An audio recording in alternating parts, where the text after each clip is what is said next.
Assalamualaikum warahmatullahi wabarakatuh.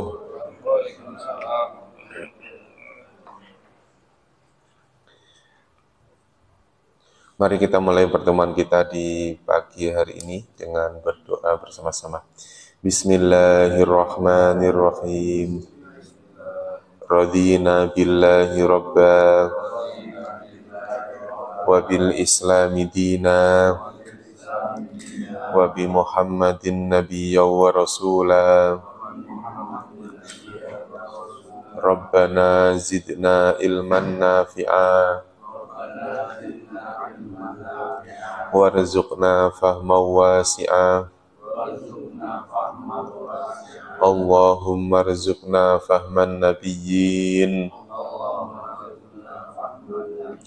wa hifdzal mursalin wa ilhamal malaikatil muqarrabin birahmatika ya arhamar rahimin.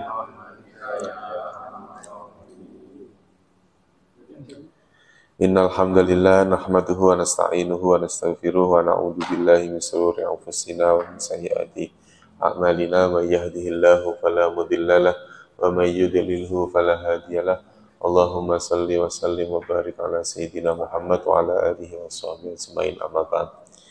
Alhamdulillah, puji syukur pada Allah Subhanahu wa taala pada kesempatan pagi hari ini Allah mempertemukan kita kembali. Mudah-mudahan pertemuan ini mendapatkan keberkahan dari Allah, dan mudah-mudahan Allah berikan ilmu yang bermanfaat untuk kita semua, dan mudah-mudahan diberikan kemudahan dalam memahami ayat-ayat suci Al-Quran.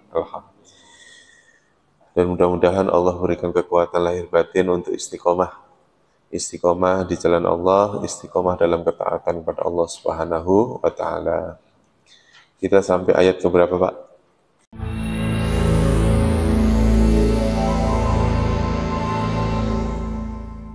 Ayat 109 ya, Pak ya. Wadda kasirum min ahlil kitabi. Wadda kasirum min ahlil kitabi. Kasirun min ahlil kitab, kebanyakan dari ahli kitab menginginkan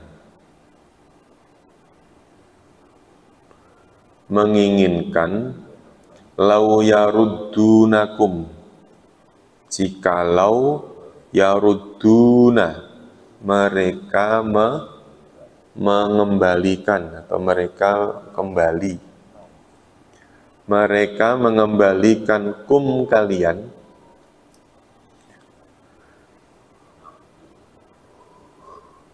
mimba diimanikum, dari sesudah keimanan kalian. Kasirun min ahlil kitab, kebanyakan dari golongan ahli kitab menginginkan jika mereka mengembalikanmu mimba diimanikum, dari sesudah keimanan kalian. Mengembalikan jadi apa? Kuffaron, kufar, pada kekafiran. Kufar, orang-orang kafir. Hasadan, karena dengki. Hasadan apa? Dengki, hasud. Min indi anfusihim, dari sisi diri-diri mereka. Min indi anfusihim, dari sisi diri-diri mereka. Mimba adima, dari sesudah apa yang tabayyana, yang telah jelas, lahum, pada mereka. Apa yang jelas? Al-haqqu, yaitu hak, yaitu kebenaran. Fa'fu, maka maafkanlah.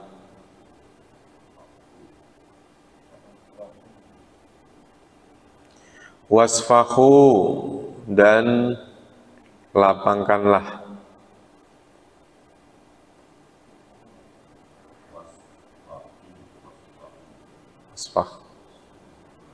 Hatta ya'tiyallahu, sampai Allah mendatangkan bi amrihi, urusannya.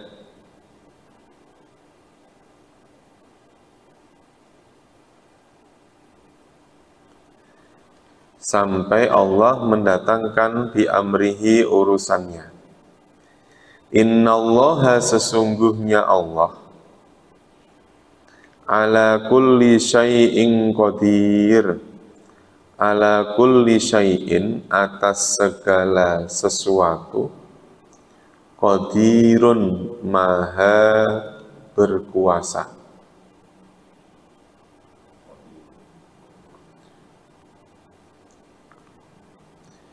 Wadda katsirum min ahlil kitabi, wadda, telah menginginkan. Siapa? Katsirun min ahlil kitab, mayoritas dari golongan ahli kitab.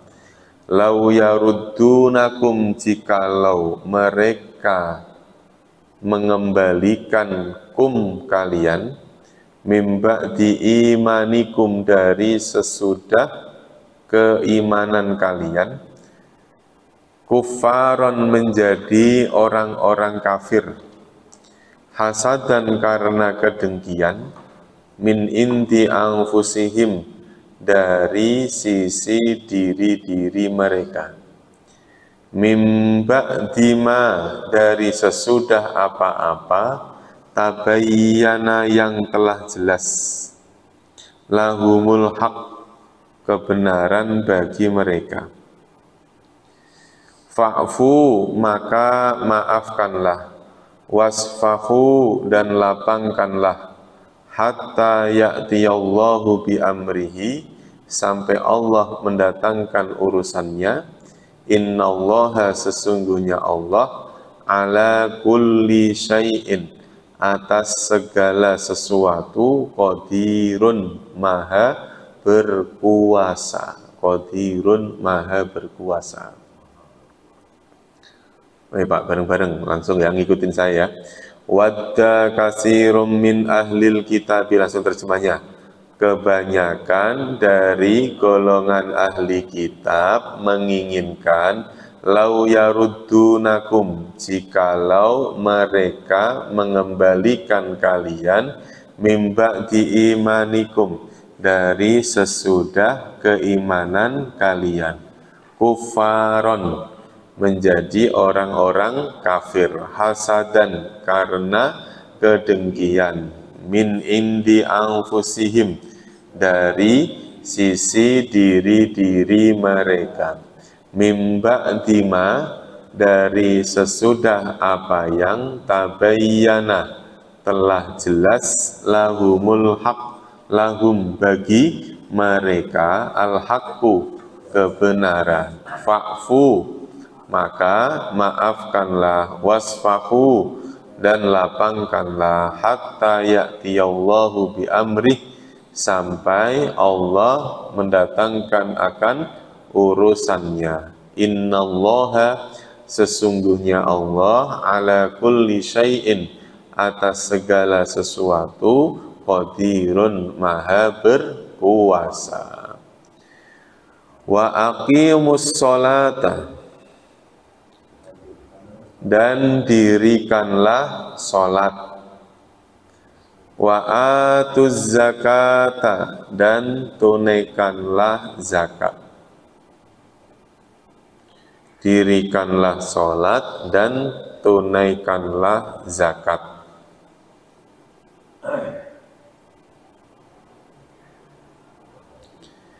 Wa ma tuqaddimu li anfusikum min khairin. Wama, dan apa-apa, apa-apa itu maksudnya min khairin ya Pak ya. Jadi kalimat ma ini yang dimaksud itu min khairin ini. Jadi kalau urutan penerjemahan itu berarti dan min khairin, Ya, min khairin 3, 4, 5. Jadi, dan kebaikan apa-apa yang kalian kerjakan untuk diri-dirimu, tajiduhu maka kalian akan menemukannya indallah, di sisi Allah. Ini 6, 7, 8. Itu ya, maksudnya kebaikan apa saja yang kalian lakukan li anfusikum untuk dirimu, niscaya tajiduhu indallah, kalian akan menemukannya di sisi Allah. Ini Pak, yang kita yakini. Kebaikan apa saja yang kita lakukan di dunia ini, pasti nanti akan kita ketemu dengan kebaikan itu. Yang penting, kebaikan itu kita bawa sampai mati. Ngaji kayak gini, buka Quran kayak gini. Ya. Ini bagian daripada apa? Min khairin. Daripada kebaikan. Saya kemarin, belum lama, Jumat kemarin itu. Jumat kemarin. Ada di antara peserta yang ngaji kayak kita gini, Pak. Masih tergolong, masih terdaftar, masih ngaji. Itu Jumat kemarin meninggal dalam kondisi masih belajar kan. Jumat lagi kan. Bagus banget. Itu artinya menjaga istiqomahnya sampai akhir. Menjaga istiqomahnya belajar sampai akhir hayat. Ali itu pernah ditanya, Sayyidina Ali, kenapa engkau kok nggak takut? Kayaknya kok nggak ada takut-takutnya sama sekali sama musuh. Duel sama siapa aja berani. Sayyidina Ali itu, Pak. Sayyidina Ali terus ngomong gini, isni ajali. Yang bisa menjagaku itu adalah ajalku. Bukan pedang, bukan perang, bukan saya tiduran di rumah, bukan. Ajal, kalau memang belum ajalnya ya memang belum mati, gitu. Ya, keyakinannya Sayyidina Ali sampai sejauh itu, Pak. Yang menjagaku itu ajalku.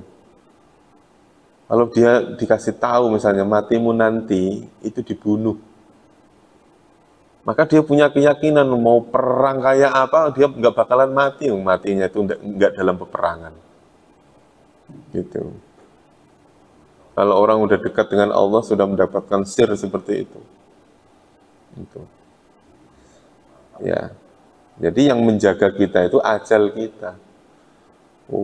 Kita mau ngapain saja kalau memang belum ajalnya tetap tidur di rumah aja kejatuhan helikopter mati kok. Iya kan, di tempat tidur lagi kan ya gitu. Giliran yang naik helikopter malah nggak mati kan, aneh itu.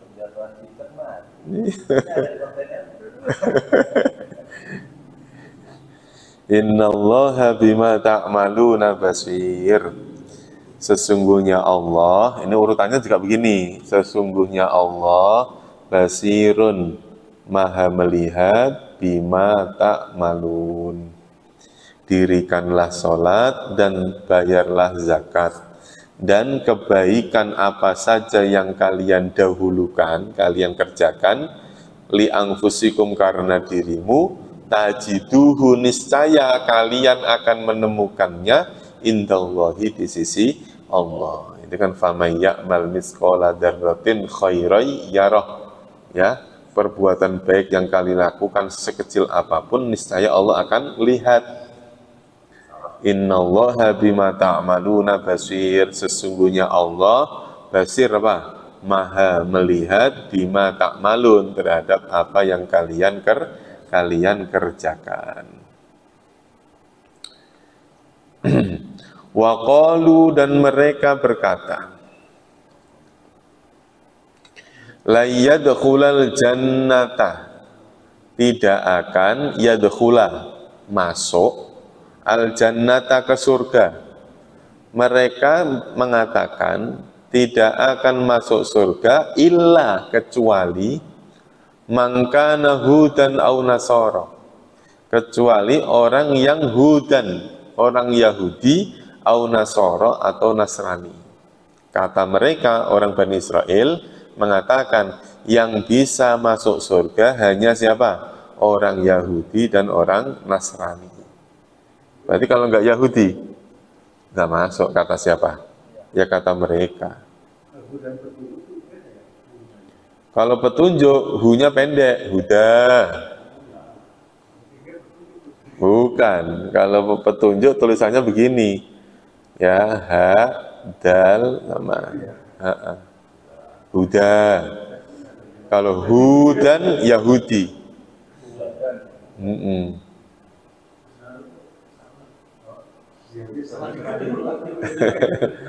Dekat iya, beda apa namanya, beda bacaan aja udah. Jadi kalau tulisannya hudan gini, hudan artinya petunjuk, hidayah. Kalau hudan, Yahudi. Ada wawunya kalau hudan kan, ada wawunya. Kalau yang bawahnya tidak ada. Bunyinya sama, ya bunyinya hampir sama. Hudan, hudan.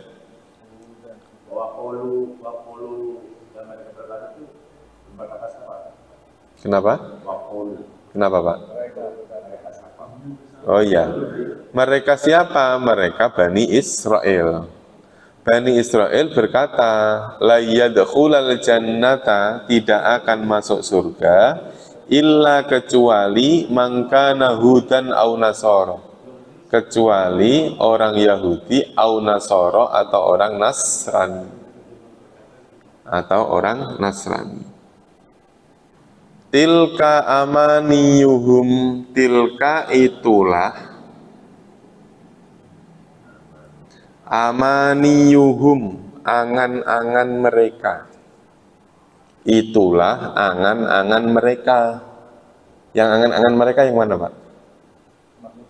Masuk surga tadi itu. Yang bisa masuk surga hanya orang Yahudi atau orang Nasrani.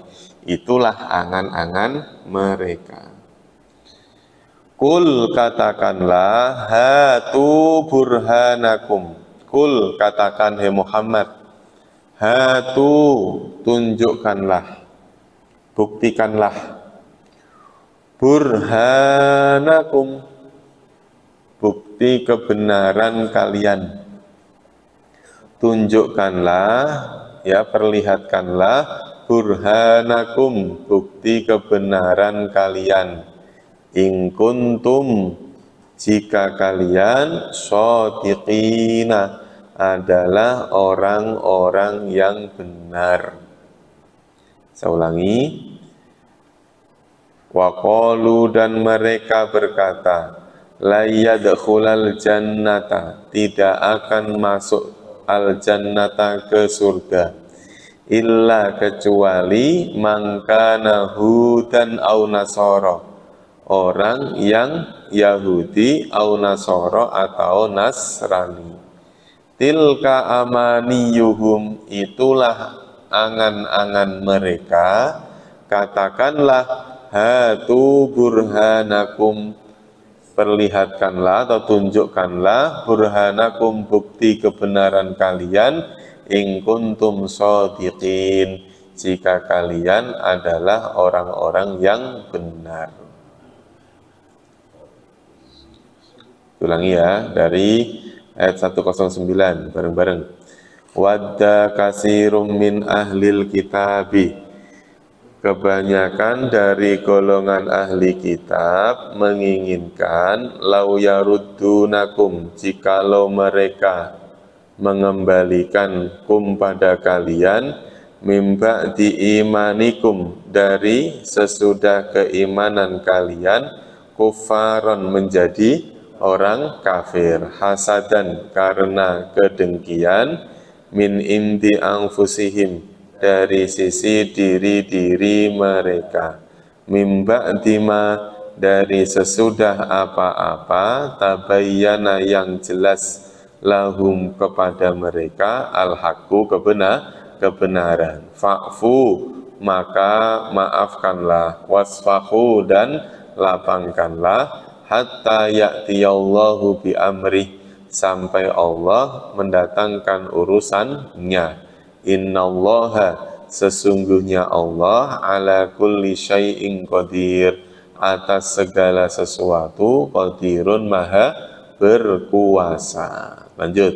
Wa aqimus sholata, dan dirikanlah salat. Wa atuz zakata, dan tunaikanlah zakat. Wa ma tuqaddimu, dan apa-apa yang kalian usahakan, li anfusikum, karena diri-diri kalian, min khairin, dari kebaikan. Indallah tajiduhu, maka kalian akan menemukannya, indallahi, di sisi Allah. Innallaha, sesungguhnya Allah, bima ta'maluna basir, terhadap apa-apa yang kalian kerjakan, basirun, maha apa? Basirun, maha melihat. Wa qalu, dan mereka berkata, la yadkhulal jannata, tidak akan masuk surga, illa, kecuali, mangkana hudan, orang Yahudi, au nasoro, atau Nasrani. Tilka amaniyuhum, itulah angan-angan mereka. Kul, katakanlah, hatu burhanakum, tunjukkanlah bukti kebenaran kalian, in kuntum shodiqin, jika kalian adalah orang-orang yang benar. Orang-orang yang benar. Lanjut ya Pak ya, ayat 112.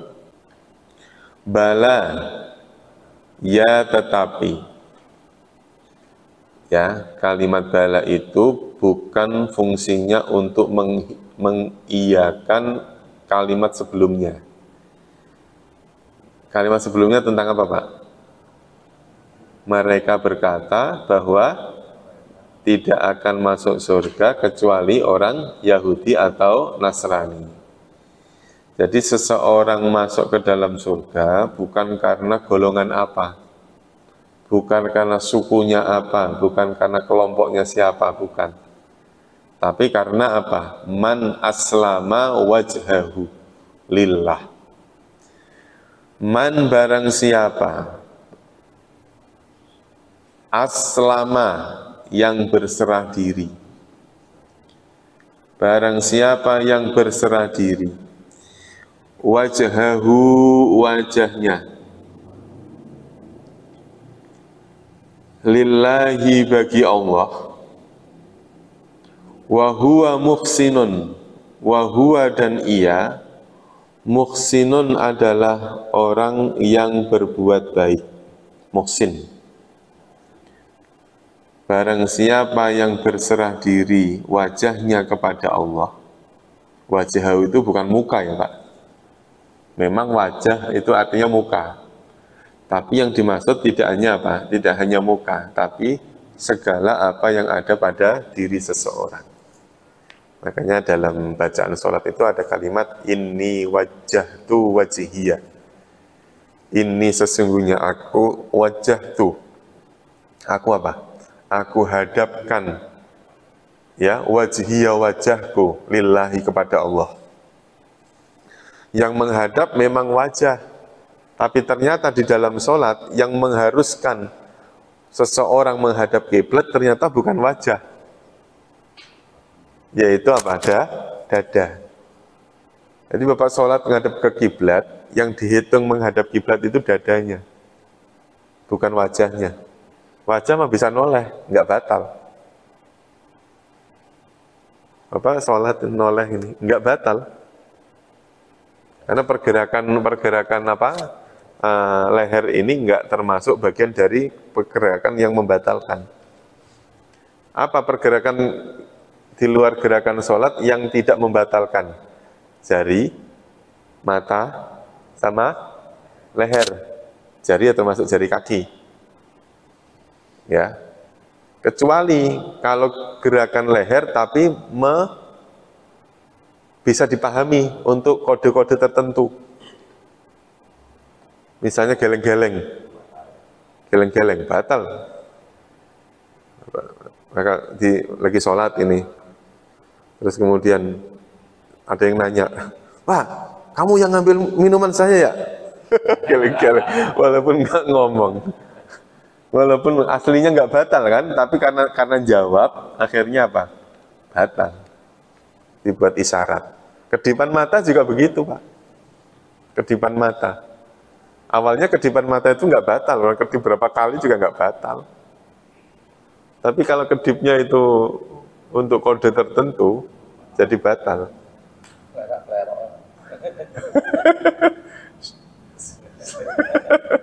Gitu.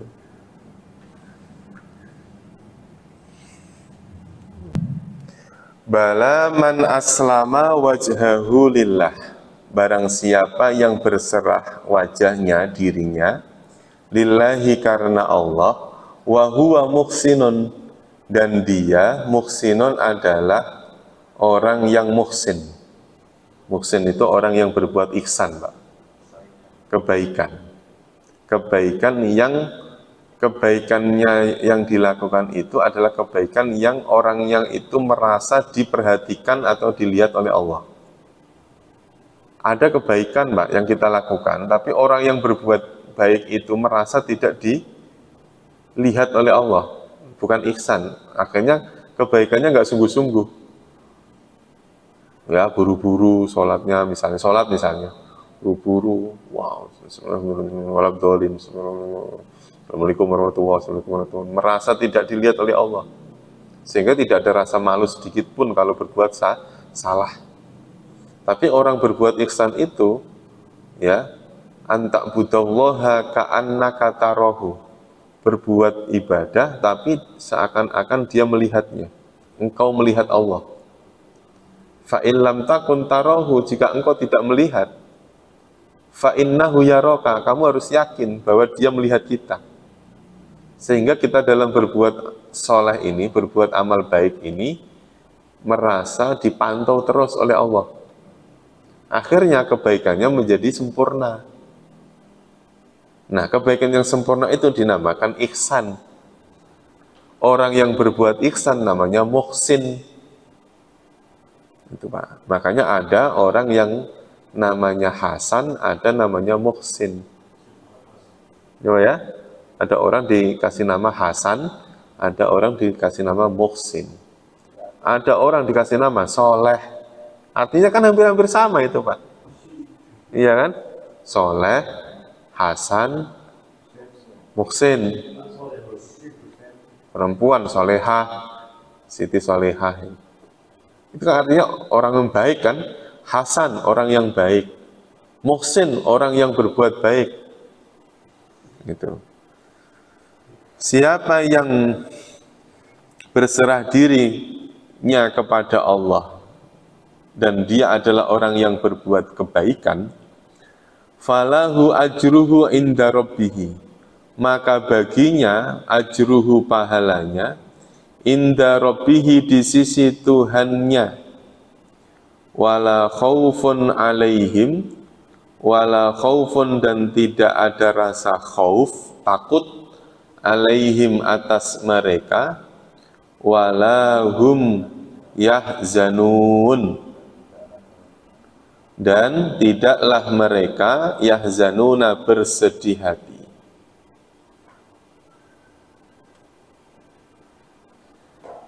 Ya.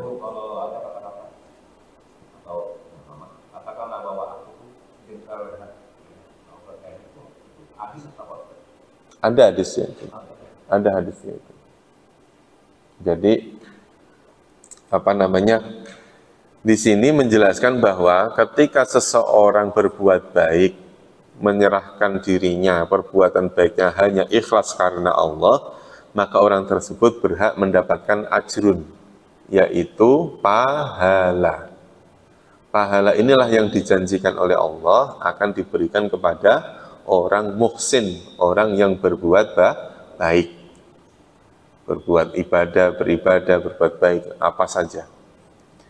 Nah, bentuknya apa? La khaufun alaihim wa la hum yahzanun. Ini kalimat ini selalu berbarengan. La khaufun alaihim wala hum yahzanun. Ya, tidak ada rasa khauf, takut. Enggak takut berarti apa, Pak? Berani. Alaihim atas mereka. Wala hum yahzanun dan mereka tidak sedih berarti apa? Senang. Enggak dia berani terus kemudian senang. Ya, berarti yang ada hanyalah ketenangan. Enggak ada rasa takutnya sama sekali. Apalagi urusan-urusan, maksudnya khauf itu takut yang menjauhkan diri dari Allah. Khauf namanya. Ada takut yang justru malah menjadikan dia taat kepada Allah juga ada. Namanya khosyah. Khosyah. Min khosyatillah kemarin itu. Ya, jadi para penghuni surga nanti juga akan mendapatkan predikat la khaufun alaihim walahum yahzanun. Orang-orang yang istiqomah, ya, qalu rabbunallahu summastaqamu wala khaufun alaihim walahum yahzanun. Orang yang istiqomah mengatakan bahwa Allah itu adalah Tuhanku, terus mau dipertahankan sampai mati, maka la khaufun alaihim walahum yahzanun. Dia akan mendapatkan ketenangan. Nah, orang yang tenang nantinya yang akan masuk surga. Ya ayyatuhan nafsul mutmainnah irji'i ila rabbik. Orang kembali kepada Allah pasti dalam kondisi tenang. Pasti dalam kondisi tenang. Irji'i ila rabbik. Kembalilah kepada Tuhanmu. Ya, kalau orang sudah dikembalikan semuanya dengan kepada urusannya kepada Allah, janjinya Allah tadi apa? Diberi pahala. Pahala yang terbesar nanti akan diberikan surga. Irji'i ila rabbiki radiyatan mardiyah fadkhuli fi ibadi wadkhuli jannati. Seseorang masuk ke dalam surganya Allah harus menjadi hamba terlebih dahulu. Harus menjadi hambanya Allah. Makanya ketika Allah memanggil hambanya yang soleh, hambanya yang taat, yang berbakti, dipanggil dengan kata abdun. Abdun artinya hamba. Maka seorang penghamba tidak mungkin dia akan berani kepada tuannya. Ya, penghambaan diri, orang yang menghambakan diri pasti apa? Tidak akan berani kepada tuannya. Kalau seorang hamba tidak akan berani kepada Tuhannya. Maka kalimat penghambaan mendahului dengan kalimat meminta tolong. Iyyaka na'budu wa iyyaka nasta'in. Na'budunya didahulukan. Gitu. Ya. Na'budu dulu. Setelah na'budu baru minta tolong. Ya, setelah na'budu baru nasta'in. Ya, nah itu hakikatnya seseorang ketika menghambakan diri kepada Allah. Ibadah aja dulu, ibadah kita kepada Allah. Buktikan kalau kita ini menghambakan diri, baru minta tolong. Kalau gambarannya untuk contoh untuk anak-anak kita, ya kamu berbakti aja dulu sama orang tuamu. Tanpa minta tolong pun orang tuamu pasti apa? Nolong. Itu otomatis itu. Kalau kamu jadi orang baik, pasti orang tua mikirin gitu. Itu kan gambaran kecil dari seseorang hamba yang akan menghambakan diri kepada Allah. Makanya Rasulullah itu seringkali disebutkan dalam Al-Quran tidak namanya, tapi disebut sebagai hamba. Ya, misalnya ada kalimat Subhanalladzi asra bi abdihi lailan. Maha suci Allah yang telah memperjalankan hambanya. Hamba. Ya, wa in kuntum fi raibim mimma nazzalna ala abdina, abdi. Rasulullah ada seorang hamba. Makanya kita harus bisa menjadi manusia yang menghambakan diri. Ya ayyuhan nasu ubudu rabbakum. Gitu. Nah, kalau sudah bisa menghambakan diri, pasrahkan urusan kita kepada Allah dengan cara kita berbuat baik, pasti falahu ajruhu inda rabbih. Maka orang itu akan mendapatkan apa? Pahala dari sisi Allah. Wa qalatil yahudu, orang Yahudi qalati telah berkata. Orang Yahudi telah berkata, laisat tidak ada. An-Nasara, orang Nasrani, maksudnya orang Nasrani tidak punya, tidak ada. Ala syai'in atas sesuatu. Ala syai'in atas sesuatu. Maksudnya apa? Orang Yahudi mengatakan bahwa orang Nasrani tidak punya apa? Pegangan, tidak punya pegangan kebenaran. Sebaliknya waqalatin Nasara, orang-orang Nasrani berkata, laisatil yahudu ala syai'. Orang Yahudi tidak mempunyai apa? Ala syai'. Baikan. Maksudnya apa? Orang Yahudi mengklaim kalau orang Nasrani itu salah. Orang Nasrani pun mengklaim kalau orang Yahudi salah. Kira-kira salahnya di mana, Pak? Salahnya di mana? Orang Yahudi mengatakan orang Nasrani salah. Orang Nasrani salahnya di mana? Terkait tentang apa? Pertama, yang kedua, yang berikutnya. Selain penyembahan Isa. Di antaranya adalah bahwa kelahiran Isa itu dianggap sebagai mencoreng nama baik Baitul Maqdis. Kata siapa? Kata orang Yahudi. Pengakuan seorang Nabi Isa menjadi seorang Nabi itu juga dianggap sebagai orang Yahudi sebagai kesalahan. Gitu ya Pak? Nah, orang Nasrani pun mengklaim bahwa dirinya yang benar. Orang Yahudi salah. Nah, kesalahan orang Yahudi, kata orang Nasrani tentang apa? Pengakuan orang Yahudi tidak mengakui kenabian Nabi Isa.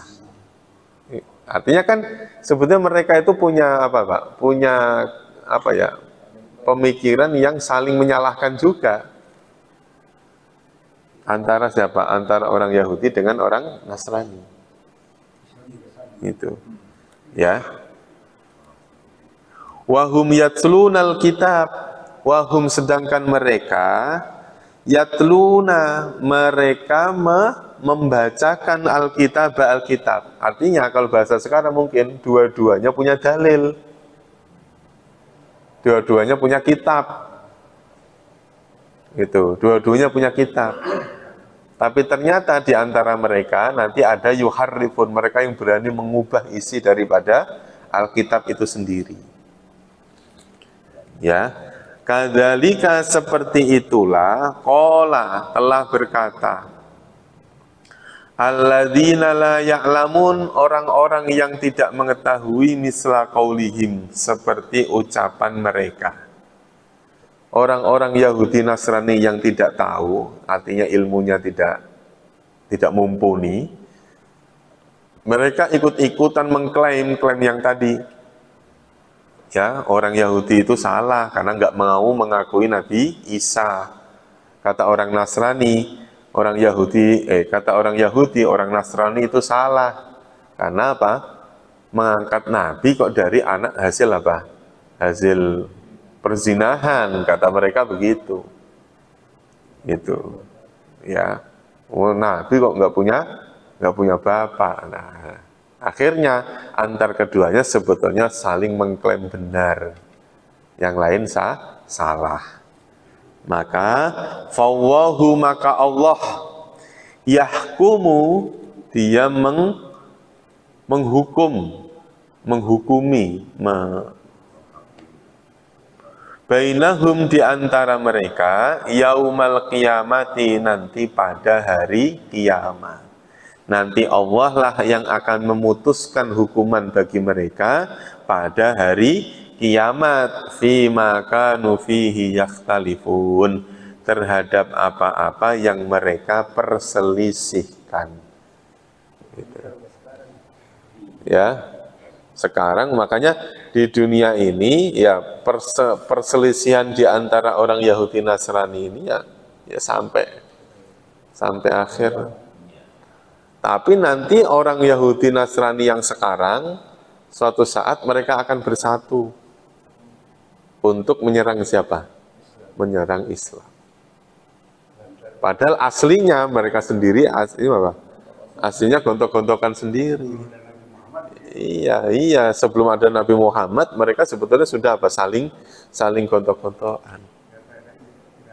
Makanya nanti ada kalimat walantar do angkal yahudu walan nasara hatta tattabi'a millatahum. Ya, nanti urusan-urusan itu bahwa orang Yahudi dan orang Nasrani mereka akan sepakat menginginkan, menghendaki agar orang Islam itu mau kembali lagi mengikuti ajaran kitab Yahudi atau Nasrani. Tapi bukan orang kafir, orang Yahudi Nasrani. Ya, Fawahu maka Allah yahkumu dia menghukum atau dia memberi hukum, menghakimi bainahum di antara mereka yaumal qiyamati pada hari kiamat. Fi makanu fihi yakhtalifun terhadap apa-apa yang mereka perselisihkan padanya. Mereka perselisihkan padanya. Yuk diulangi Pak. Dari bala ya tetapi man aslama wajhahu barang siapa yang menyerahkan dirinya lillahi karena Allah wa huwa muhsinun sedangkan dia adalah orang yang berbuat baik falahu maka baginya ajruhu pahalanya inda rabbihi di sisi Tuhannya wala khaufun alaihim dan tidak ada rasa takut alaihim atas mereka walahum yahzanun dan tidak pula mereka bersedih hati wa qalatil yahudu orang Yahudi telah berkata laisatin nasara orang-orang Nasrani tidaklah ala syai'in atas sesuatu wa qalatin nasara orang-orang Nasrani telah berkata laisatil yahudu ala syai' orang Yahudi tidaklah punya atas sesuatu wahum yatlunal kitab mereka baik Yahudi maupun Nasrani yatlunal kitaba mereka membacakan Alkitab kadzalika seperti itulah qala telah berkata alladzina la ya'lamun orang-orang yang tidak mengetahui misla qaulihim seperti ucapan mereka fawwahu maka Allah yahkumu dia menghakimi bainahum di antara mereka yaumal qiyamati pada hari kiamat fima kanu fihi yakhtalifun terhadap apa-apa yang mereka perselisihkan. Ada yang mencoba menerjemahkan? Ayo Pak. Ayo Pak. Bala man aslama. Bala ya tetapi barang siapa yang wajahnya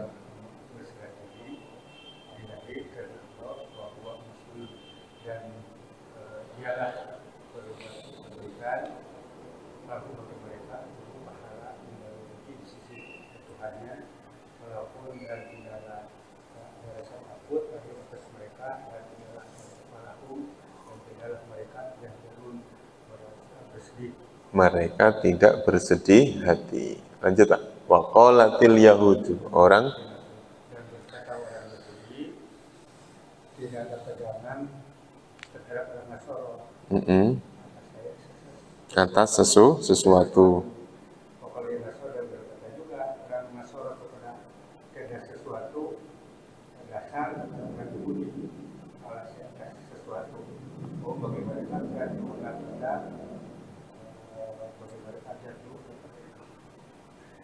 Wahum yatlunal kitaba, dan mereka membacakan, yatlu tala tilawah ya, Pak. Membacakan kitab. Kadzalika, seperti itulah, qala alladzina la ya'lamun, orang-orang yang tidak mengetahui, misla qaulihim, seperti ucapan mereka. Fawwahu, maka Allah di antara mereka yaumal qiyamati, pada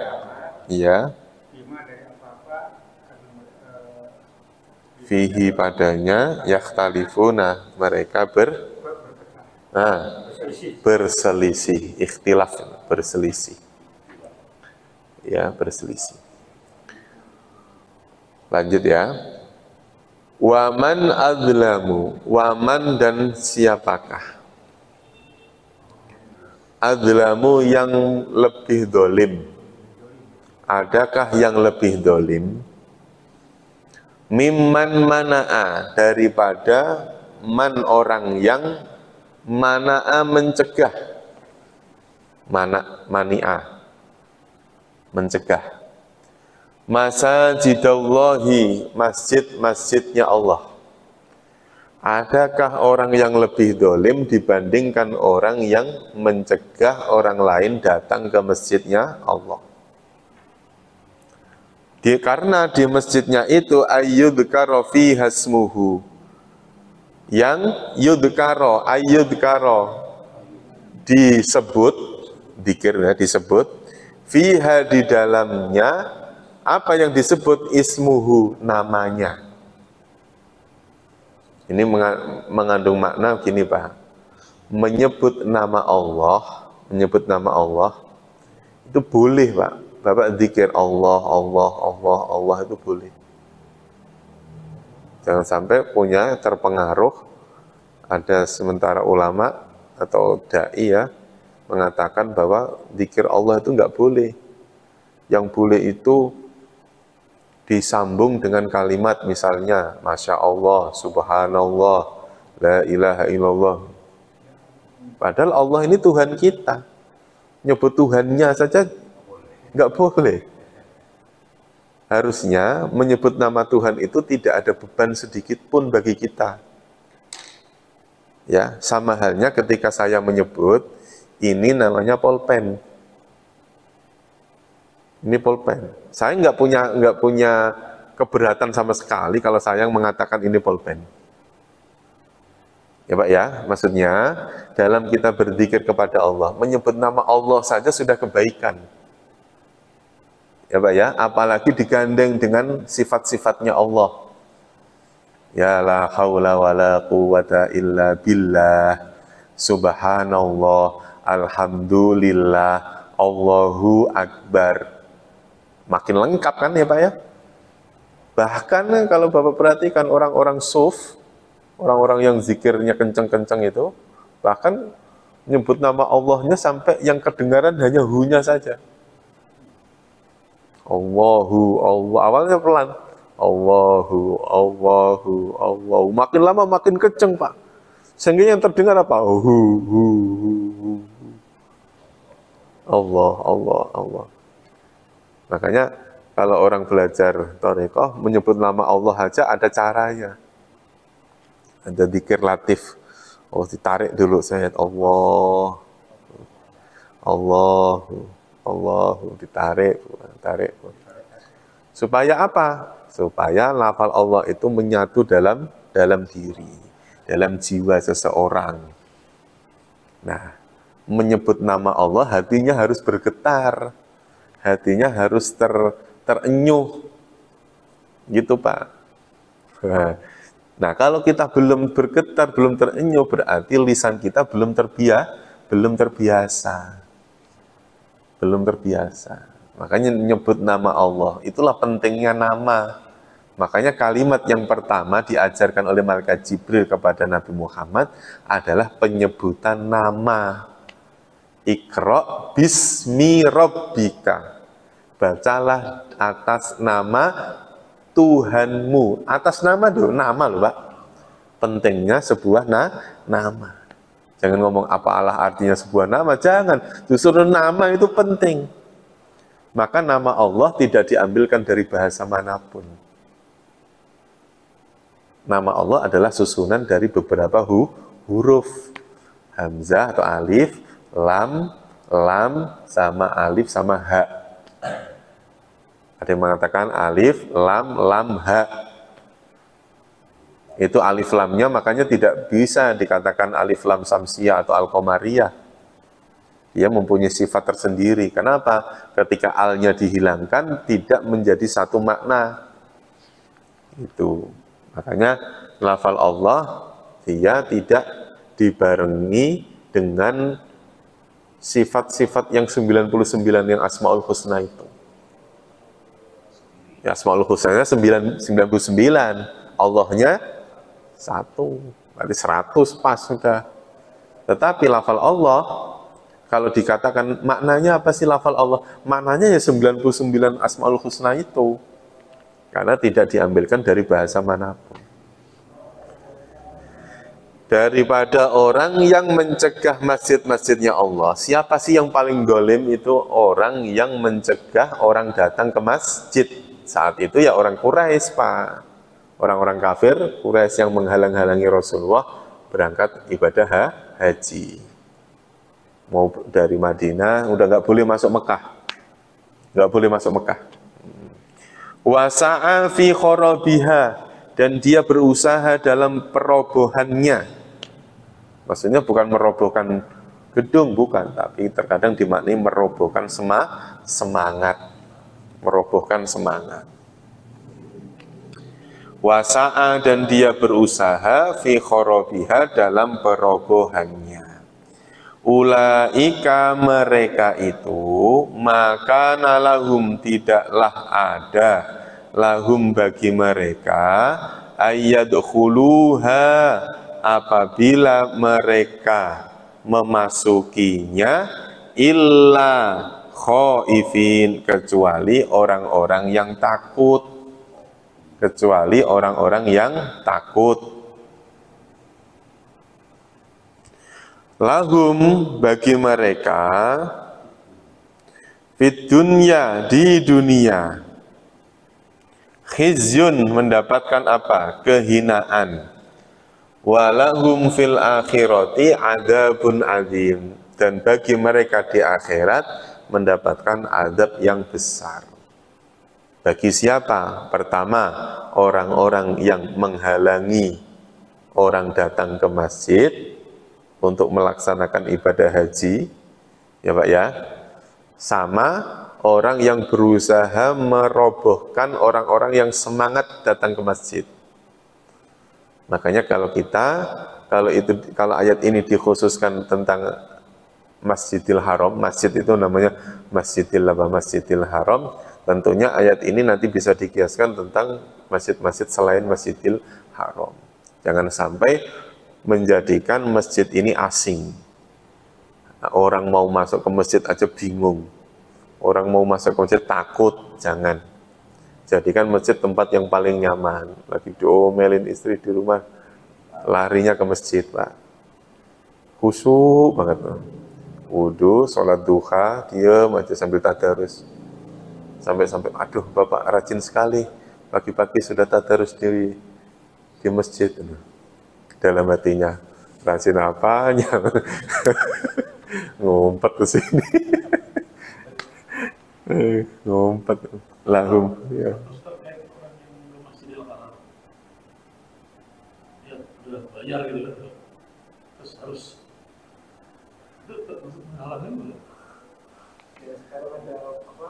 Kan niatnya tuh yang bisa masalah musuh dia nggak bisa. Ya, enggak, kalau itu kan dalam kategori pengaturan supaya tertib, Pak. Supaya tertib. Dalam rangka begini. Karena ketika itu tidak ada aturan, kan ada udkhulul baba sujjadan, masuklah kamu melalui pintu sujadan dengan bersujud atau tunduk patuh. Maka setiap orang yang datang harus mentaati aturan yang dibuat oleh pengelola. Sama halnya Bapak masuk sini kan sebetulnya pengurus ini punya aturan. Kan tidak semua orang boleh masuk kan Pak ke sini.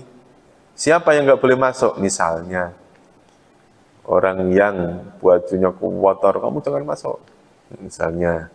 Atau orang, tapi terus kemudian jangan ngomong gini, saya orang Islam mau masuk ke masjid, masuk nggak boleh, jangan gitu. Ada aturan. Ya, kaitannya tentang ibadah haji, tempatnya terbatas. Coba Pak, tempatnya terbatas, semua orang pengen ke sana. Coba. Nah, ketika itu tidak dibatasi, nanti yang terjadi malah justru apa? Madorot kan Pak. Madorot dalam arti masuk nggak muat, sono berdesak-desakan, siapa nanti? Artinya semuanya dibatasi. Ya, semua dibatasi. Makanya perintah sebebas apapun pasti ada batasnya. Ya, suruh makan apa saja, tapi jangan deketi pohon ini. Benar nggak Pak? Nabi Adam disuruh makan, kamu boleh makan apa saja, tapi jangan dekati. Tetap perintah bebas mau seluas-luasnya, seluas apapun, tetap harus ada batasan. Tetap harus ada batasannya. Makanya yang dimaksud dalam ayat ini, itu kan dulu terkait tentang perjanjian antara Mekah dan Madinah, antara orang Muhajirin dengan orang Ansor. Yang mana orang-orang Madinah saat itu tidak diperbolehkan masuk ke kota Mekah. Maka terus kemudian nanti ada namanya perjanjian Hudaibiyah itu kan ya, dan Hudaibiyah yang menjadikan orang-orang di luar Mekah itu nanti diperbolehkan masuk ke kota Mekah karena sudah ada apa Pak? Sudah ada perjanjian. Maka terus kemudian ada namanya istilah Fathu Makkah. Mekah dibuka, diperbolehkan untuk dikunjungi. Nah, Mekah itu adalah simbol tanah haram, tanah mulia. Kenapa disebut tanah haram? Sesuatu hal yang boleh saja, terkadang di tanah haram itu malah justru nggak boleh. Gitu Pak. Justru malah nggak boleh. Kayak misalnya orang yang sedang ikhram. Dia kenapa disebut ikhram? Karena ada sesuatu yang halal yang justru malah nggak boleh dilakukan. Potong kuku, pakai wangi-wangian, pakai baju yang berjahit, kan nggak boleh Pak. Padahal di luar ikhram dia boleh. Bahkan menggauli istri, itu nggak boleh. Padahal istrinya sendiri, kalau istri orang lain mah nggak usah diomong. Istri sendiri padahal Pak. Itu, makanya dinamakan ikhram. Makanya kenapa orang sholat itu diawali dengan takbiratul ikhram. Ya Pak ya. Jadi kalau kita sholat itu anggap aja kita sudah kayak orang umroh. Ada sesuatu yang halal, tapi ketika ikhram nggak boleh. Misalnya makan. Kalau sudah Allahu Akbar takbiratul ikhram, maka makan nggak boleh. Padahal makan disuruh tidak? Disuruh. Nah, itulah. Makanya ayat ini terkait tentang apa? Tentang dilarangnya orang Nabi ketika di Madinah dulu, dilarang memasuki kota Mekah. Nah, kalau sekarang mungkin ada pembatasan-pembatasan, itu saya yakin karena apa Pak? Karena ya pengaturan pengelola DKM Masjidil Haram pasti itu. Gitu. Khodimul Haramain. Ya tentunya namanya tata cara berzikir ya Pak ya. Tata cara berzikir harus dilakukan sirran wa alaniyah. Ada kalanya zikir itu sir. Wa alaniyatan ada kalanya zikir itu dilakukan secara terang-terangan. Memang Pak, sebaik-baiknya orang berzikir memang sir. Ya, sir itu khufyah dengan rasa DP, adab asor, merasa rendah, suaranya nggak kenceng-kenceng, itu terbaik. Gitu ya Pak. Tapi kalau kita lihat riwayat, ternyata antara Abu Bakar dan Umar saja cara zikirnya beda. Cara zikirnya beda. Abu Bakar itu kalau zikir, suaranya pelan bang. Pelan. Ditanya, kenapa Abu Bakar zikirmu kok pelan? Saya berzikir kepada Allah yang maha mendengar, kata Abu Bakar. Jadi nggak usah kenceng-kenceng, kata Abu Bakar. Ya, itu. Tapi kalau kata Umar, enggak, beda lagi alasannya. Kenapa Umar kok zikirmu kenceng? Ya, saya ini sedang jauh dari Allah, maka saya harus kenceng bacanya. Gimana, yang benar yang mana Pak? Akhirnya kan itu jadi pilihan Pak. Itu. Makanya kan itu jadi ledek-ledekan, jadi bahan guyonan. Di Indonesia itu Allah itu sangat jauh, katanya. Buktinya apa? Oh, dikir pakai speaker kan. Gitu. Tapi ya memang kadang-kadang dipikir ya benar. Kita itu merasa jauh dengan Allah.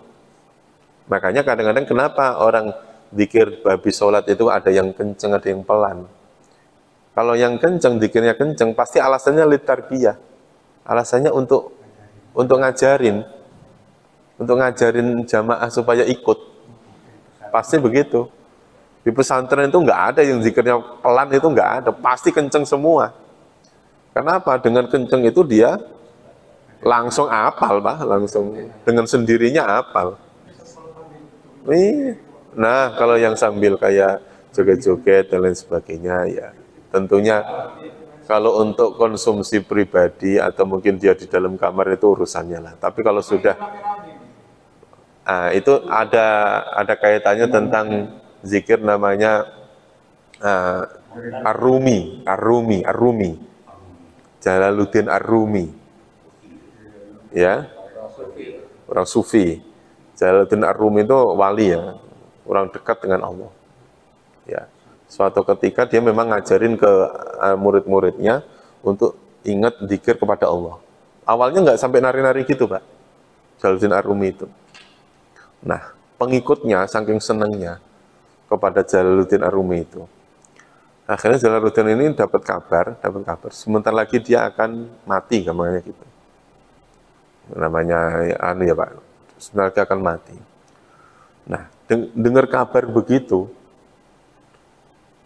murid-muridnya itu pada nangis Pak, merasa sebentar lagi akan kehilangan gurunya. Itu. Akhirnya Jalaluddin ngomong begini, itu kasarnya gini, kamu itu murid goblok katanya gitu. Orang saya mati itu ketemu siapa katanya? Saya mati itu ketemu Allah. Mati ketemu siapa Pak? Saya mati ketemu Allah. Allah itu kekasihku. Mau saya ketemu kekasihku malah kamu tangisin katanya gitu. Kamarnya gitu Pak. Mau saya mau ketemu kekasih saya kamu malah nangis. Harusnya malah seneng dong. Saya ketemu Allah. Orang dia gurumu ini mau ketemu sama Allah, sama kekasihnya, kok malah kamu nangis. Gitu. Makanya syariatnya kenapa kalau ada orang meninggal, nangisnya jangan kenceng-kenceng. Siapa tahu si mayat ini sedang senang mau bertemu dengan Allah. Kan kita nggak tahu, Pak. Yang kita tahu kan hanya dia meninggal, kita sedih, kan gitu kan ya. Makanya nggak boleh nangis sampai apa sih? Sampai geru-geru, sampai apa sih namanya istilah? Itu sirnya kenapa orang kalau ada orang meninggal jangan nangisnya jangan kencang-kencang, karena kita nggak tahu kalau mayit ini ternyata sedang senang, sedang gembira karena mau bertemu dengan Allah. Itu ya, tentunya ya hal yang kayak gitu Pak, zikir yang seperti yang nyeleneh-nyeleneh begitu tidak boleh langsung diajarkan kepada orang awam. Takutnya malah justru mengandung fitnah. Makanya kadang-kadang di YouTube atau mungkin di medsos itu, kenapa orang berselisih? Ya harusnya konsumsi pribadi diperdengarkan kepada umum. Itu yang akhirnya jadi apa Pak? Jadi orang berselisih kan, akhirnya orang berdebat di situ. Makanya ibaratnya kalau sebelum ada medsos nih Pak, obrolan bapak dengan istri di dalam kamar ya jangan dibawa ke ruang tamu. Obrolan di ruang tamu ya jangan dibawa keluar pagar, kan begitu kan Pak. Makanya aurat itu tidak semuanya harus tertutup.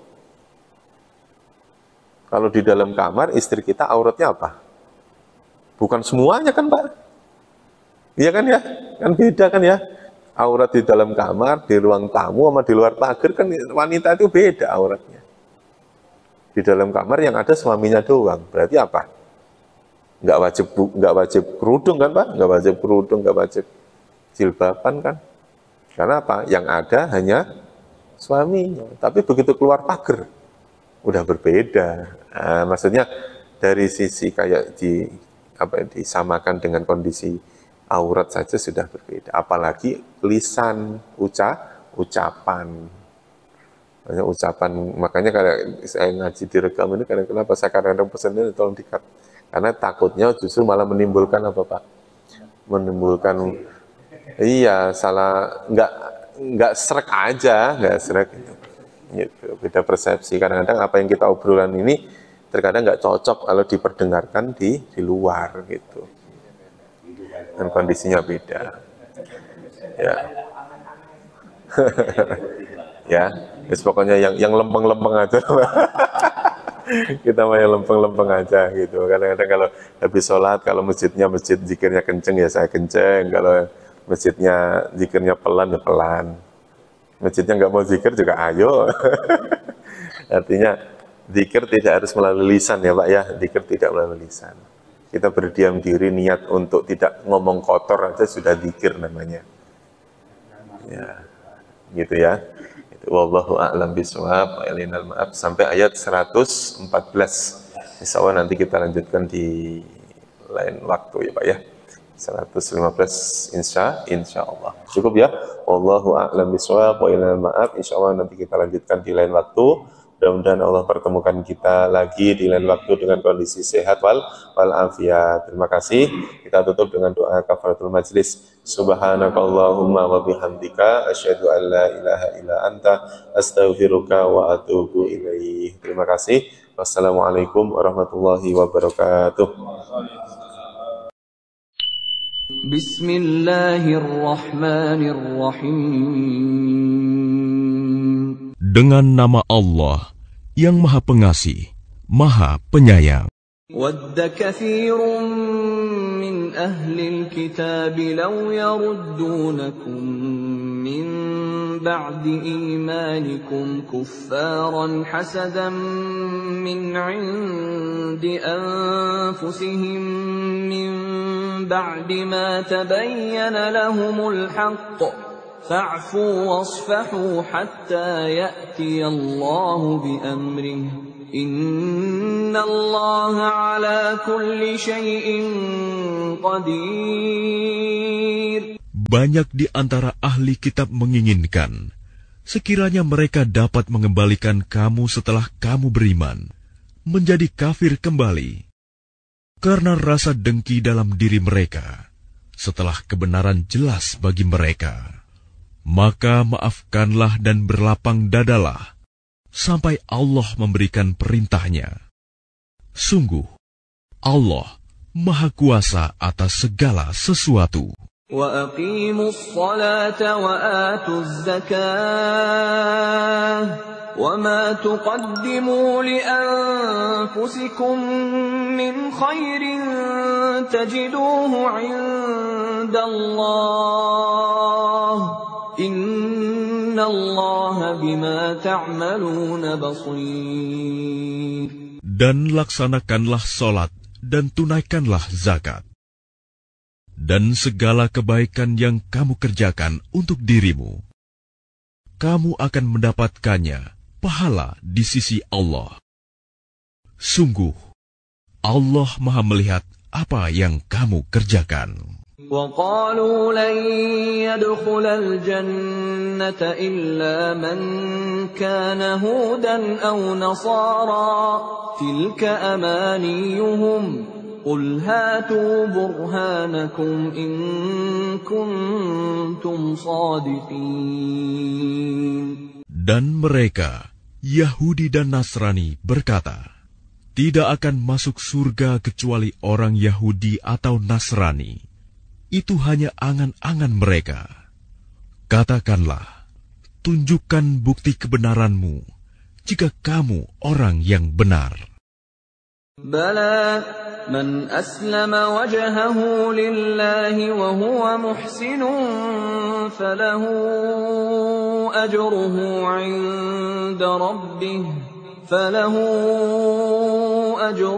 عند ربه ولا خوف عليهم ولا هم يحزنون.